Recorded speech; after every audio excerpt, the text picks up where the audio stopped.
Bonjour et bienvenue sur Repérage, la chaîne de géographie pour les collégiens et les lycéens, dans ce nouvel épisode intitulé L'Inde, un petit décryptage. Cette vidéo constitue une introduction à l'article qui se trouve sur mon blog Amnistie Générale. Voici donc cet article sur mon blog. Vous trouverez ici un sommaire vidéo avec les autres vidéos de la chaîne.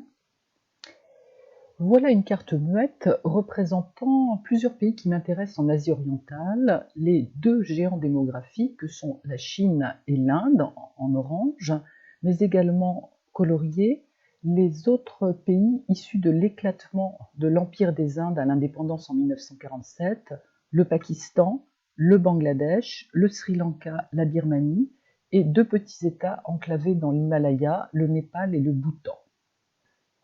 Nous nous retrouvons sur la même carte, mais cette fois-ci avec les noms.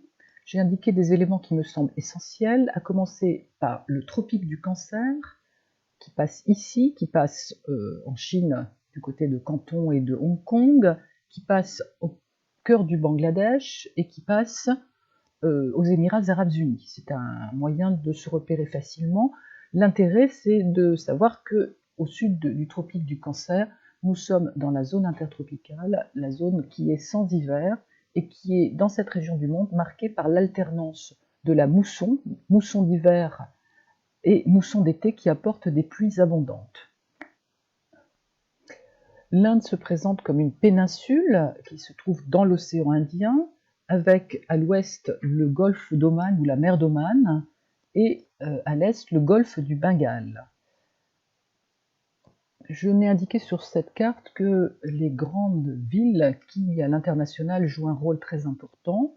Donc 3 grandes villes de Chine, la capitale du Japon, et pour l'Inde, sa capitale, New Delhi, cette grande ville de Mumbai, qui est la capitale économique, la ville de Kolkata, anciennement Calcutta, et enfin ces deux villes du sud, la ville côtière de Chennai et la ville de Bangalore. On retrouve ces mêmes éléments sur cette carte qui zoome davantage.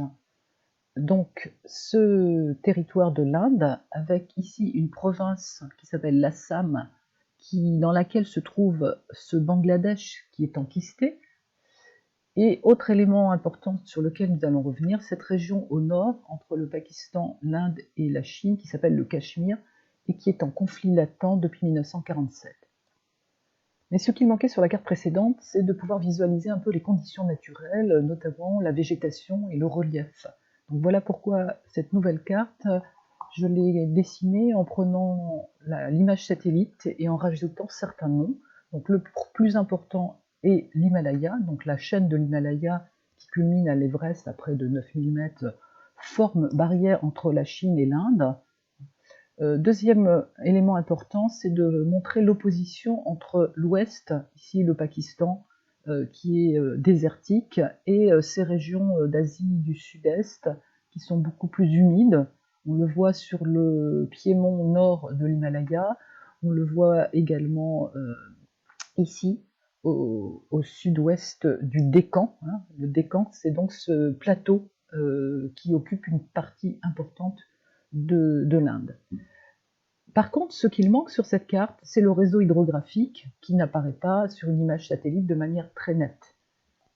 Voilà pourquoi j'ai rajouté cette nouvelle carte qui met en évidence les 3 grands fleuves qui sortent de l'Himalaya, le Gange ici, qui passe près de New Delhi et qui va se jeter dans un delta commun avec le Brahmapoutre au Bengale, au Bangladesh, et l'autre fleuve important, l'Indus, qui lui va couler au Pakistan et se jeter dans la mer d'Oman ou mer d'Arabie, les deux toponymes existent. Ce qu'on voit également sur cette carte, c'est qu'il existe d'autres cours d'eau moins importants, moins longs, dans le Décan, et qui tous se jettent dans le golfe du Bengale. Une présentation de l'Inde passe par quelques chiffres. D'abord sa superficie, près de 3,3 millions de km², et sa population, près de 1,4 milliard d'habitants, ce qui la place au 2e rang derrière la Chine. L'Inde est un État indépendant depuis 1947. Il a obtenu son indépendance face aux Britanniques, mais cette indépendance s'est accompagnée de la partition de l'Empire des Indes en 5 États, et notamment de la partition entre l'Inde, majoritairement hindouiste, c'est ce qu'on voit ici, avec plus de 80% d'hindous, et le Pakistan, majoritairement musulman. Autre chose importante, l'Inde d'aujourd'hui est une puissance nucléaire depuis 1974, une puissance spatiale depuis 1981, un membre du G20, c'est-à-dire en fait une des grandes puissances d'aujourd'hui, un des pays émergents très importants avec la Chine. Dernière remarque concernant l'Inde d'aujourd'hui, depuis 2014, à la tête de l'Inde, enfin pas à la tête puisqu'il est simplement Premier ministre, mais c'est lui qui joue le rôle important dans la vie politique indienne, nous avons Narendra Modi, qui appartient à un parti nationaliste hindou, le Bharatiya Janata Party, lequel parti est en train de remettre en cause les fondements de laïcité du régime indien, tel qu'il s'était mis en place à l'indépendance en 1947. J'en resterai là pour cette vidéo sur l'Inde et je vous dis à bientôt pour une nouvelle vidéo sur Repérage, la chaîne de géographie pour les collégiens et les lycéens.